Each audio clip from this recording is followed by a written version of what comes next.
I'm running a little bit behind on my weekly review because of Thanksgiving. I took some time off and didn't get around to it, so we're doing this early Monday morning, try to get it out to everyone so they have a chance to take a look at it.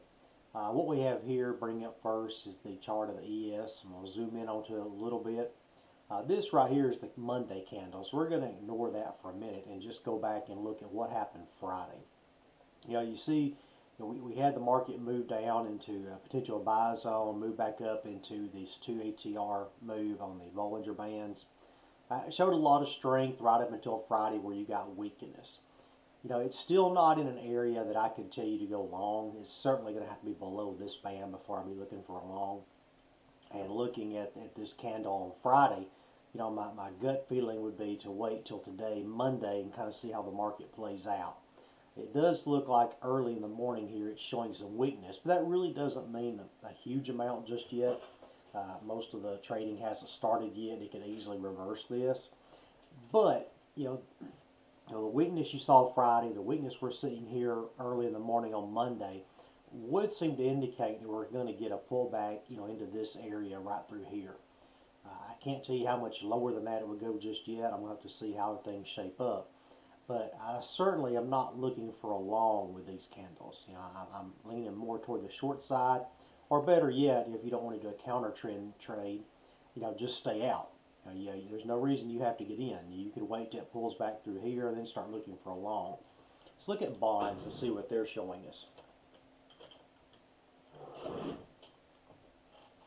I'll zoom back in. We got a lot of strength bonds through here. To me, this is all a sell area right in this area. Anywhere, in fact, anywhere through here would have been a sell area to me. I probably would have gone short right here with a stop up in this area, or even right here, which would have got me stopped out. Overall, I think this downtrend is going to continue in bonds.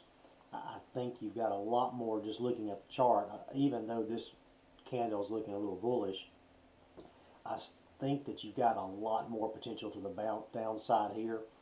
And I would have shorted here, here, probably even would have shorted here, here, and here. And so, to me, all of these were potential short areas. Now, I probably would have got stopped out because of this candle on Thursday, but I would not have been afraid to jump back in here with a stop above that.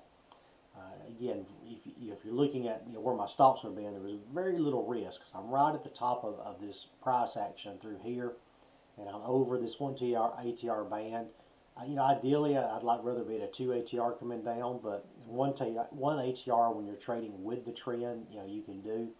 So I still think the price action on bonds is showing down, which would be consistent with a move back up in the ES. However, if you remember what I said about the ES, I'm expecting it to pull back some. So what that means, if you take these two charts together, is that the bonds could still continue up some. So based on the ES, I probably would not short again here with this candle, even though I think overall it will continue down. I would have to wait until I saw weakness on the ES before I can make a decision on when to short the bonds. Take a look at one more.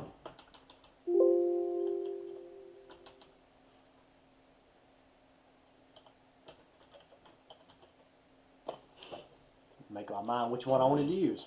So here we have the yen. Now the yen is showing a lot of strength, to the upside right now, or at least it was through here. Right now, it is at a overbought zone of this 2 ATR. These two candles especially have shown weakness. This was a good strong candle, but it went up into 2 ATR, so there wasn't anything you could really do with it.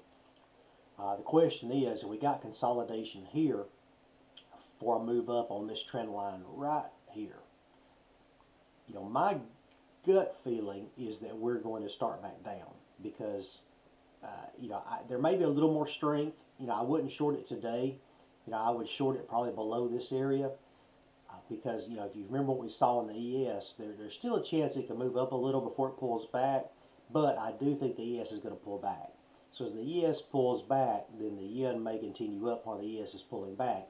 But when the ES starts back up, then this weakness is going to come into play here. And I believe you're going to get the down move that I'm looking for in the yen too. So really everything I'm seeing shows that I believe the overall market is going to pull back. Pull the ES back up again.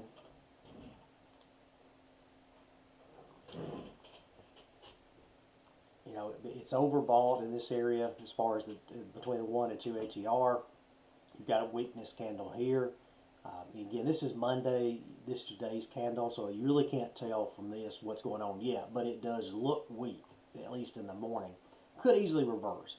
So yes, it could continue up, but I do believe that looking at the yen, looking at bonds, I do believe that this is going to have to pull back.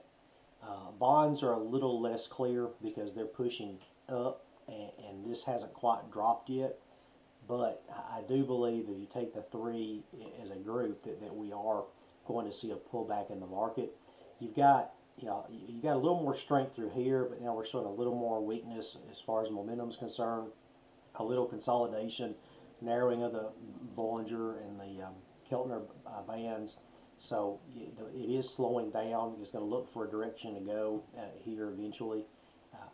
Again, no way I could go high with a 2-week high. I think the move's going to be down. Let's take a look at a couple of the other charts. I didn't look at them a minute ago just to show you how they look on those charts. And you see from here, as we look at our wave, we're at a 2 HER Keltner, which is an area that typically it's going to pull back from. Yes, it did ride it through here. So just because it's up here is no guarantee it's going to pull back, but it does make it more likely that it will. And then you look at RSI. Even, we got some relief Friday that brought it back down into 70, but it's still way too high. Everything here is pointing to a pullback. Take a look at the moving averages. Moving averages are, they're fairly steep through here, but this is starting to roll over a little on the 10, which is what I would expect to see as this gap narrows. I would expect to see these gaps start to narrow. So, you've got a trend line coming through here for support. I would be surprised if we got down to here. That one we'd have to move through these three moving averages and this price action here. I think that's going to be hard to break through, but that would be a pretty big pullback if it did pull back that far. So I do believe that we're looking at a pullback. I wouldn't, at the very least, I couldn't recommend that you go long. I think we got a short. I think we're getting a short set up. Don't know how far down it will come yet. Probably into this area. That's 31. 30 would be a target on this chart. On this chart, again, 31.33, 31.32 is a target. And on the wave, you're probably looking at least back to this price action, which is 31.32. So, if we are going to get a pullback, the potential move back down, I doubt would go beyond the 31.32, barring some sort of event in the world or the marketplace that would bring it lower than that. If you have any questions, please let me know. I'm sorry this video rambled a little bit. I'm just getting started up here on a Monday morning. And typically I do these videos on Friday or over the weekend, so I'm behind. But if you have any questions or comments, please let me know. Please like the video and subscribe to the channel. Thanks.